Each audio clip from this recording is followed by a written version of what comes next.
refrigeración y la bomba de calor aplicada a la climatización. El funcionamiento de un climatizador autónomo se basa en el ciclo de refrigeración de Carnot. Consiste en el traslado de energía calorífica de un foco caliente a uno frío o viceversa, mediante la energía mecánica que suministra el compresor del equipo.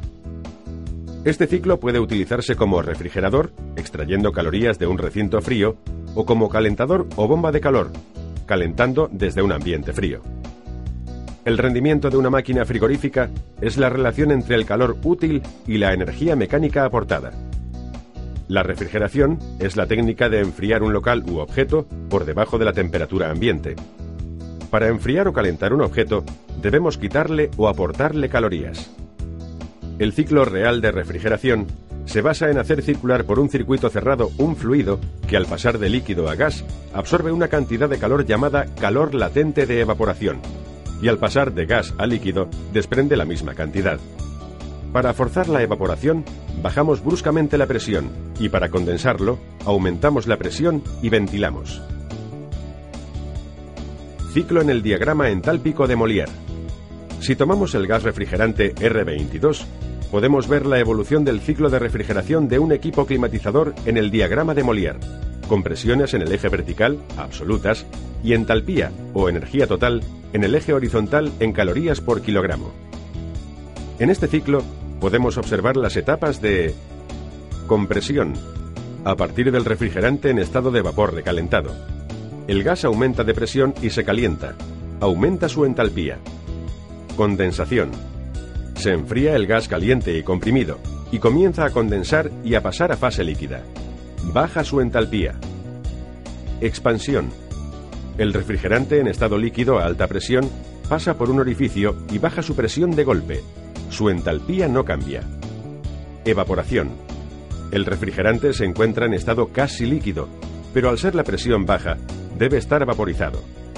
Pero para evaporarse, debe absorber calor, y lo hace bajando su temperatura. Al evaporarse, aumenta su entalpía.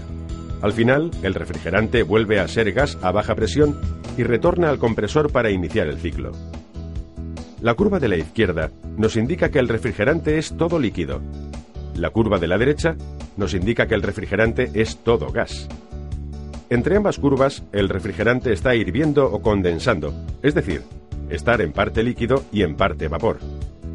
Vemos también en el ciclo cómo durante la condensación el refrigerante desprende calor y en la evaporación absorbe calor.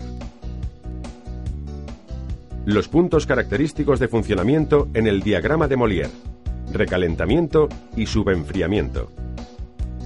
Cada gas refrigerante tiene un diagrama propio, en el que podemos observar un ciclo de trabajo, por ejemplo, el del refrigerante R22.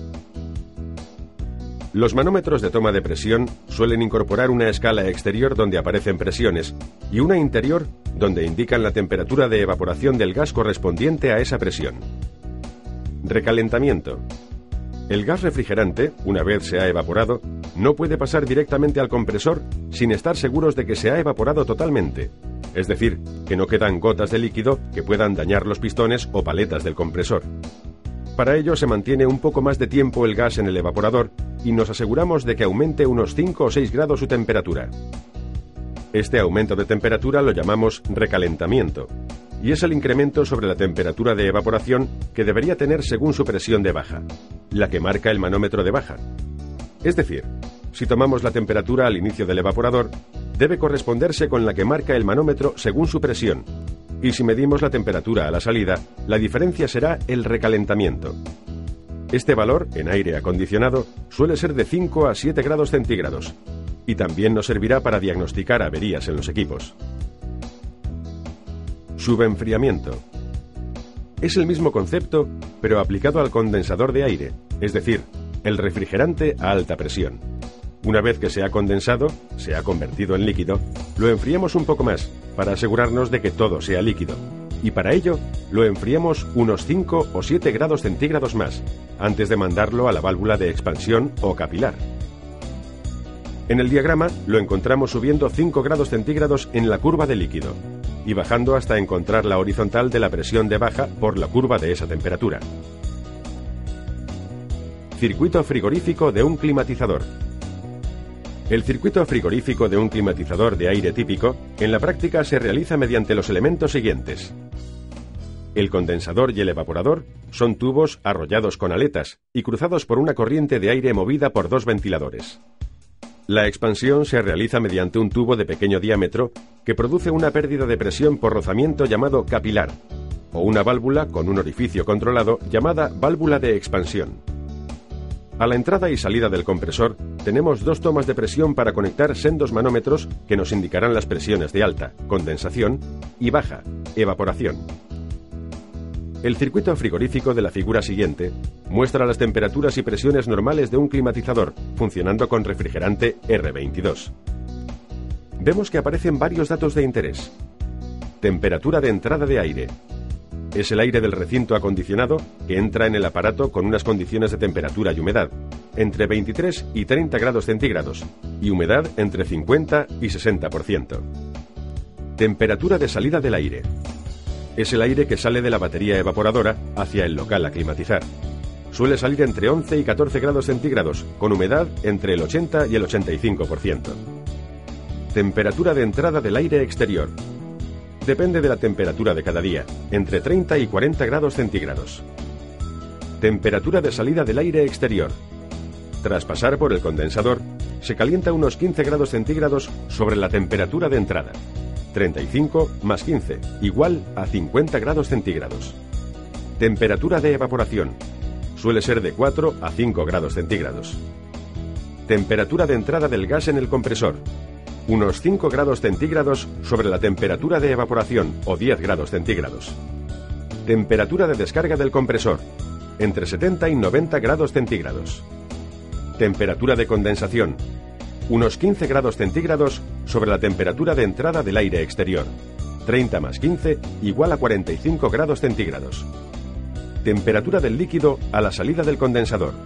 Unos 5 grados centígrados bajo la temperatura de condensación. 45 menos 5 igual a 40 grados centígrados. Presión de evaporación o baja. Con R22 igual a 5 bar. Presión de condensación o alta. Con R22 igual a 17 bar. Ciclo de invierno o en bomba de calor. Utilización y limitaciones. Los climatizadores con bomba de calor incorporan una válvula de 4 vías que intercambia en el compresor las tuberías de aspiración y de descarga, de forma que el evaporador se convierte en condensador y el condensador en evaporador. El efecto es similar a coger un equipo de ventana y darle la vuelta del exterior al interior. De esta manera absorbe calorías del exterior, aunque esté más frío, y las descarga en el interior, calentando el ambiente. El problema suele aparecer porque el condensador de un ciclo de frío suele ser un 30% mayor que el evaporador, y al invertir el ciclo, el evaporador es un 30% mayor de lo debido. Para evitar este inconveniente, se suele parar el ventilador exterior mediante un termostato o un presostato, de forma que la presión de baja no suba mucho. En el caso de climatizadores en bomba de calor, la temperatura de evaporación es más baja, alrededor de 0 grados centígrados, y la de condensación más alta, sobre 50 grados centígrados. El circuito más sencillo es el de un climatizado denominado climatizador de ventana, que se coloca en mitad de una pared o ventana, con una parte dentro del local y el resto al exterior. Vemos que todos los componentes se encierran en una caja metálica o chasis en forma de paralelepípedo, que suele estar acolchado en su interior por un aislante acústico.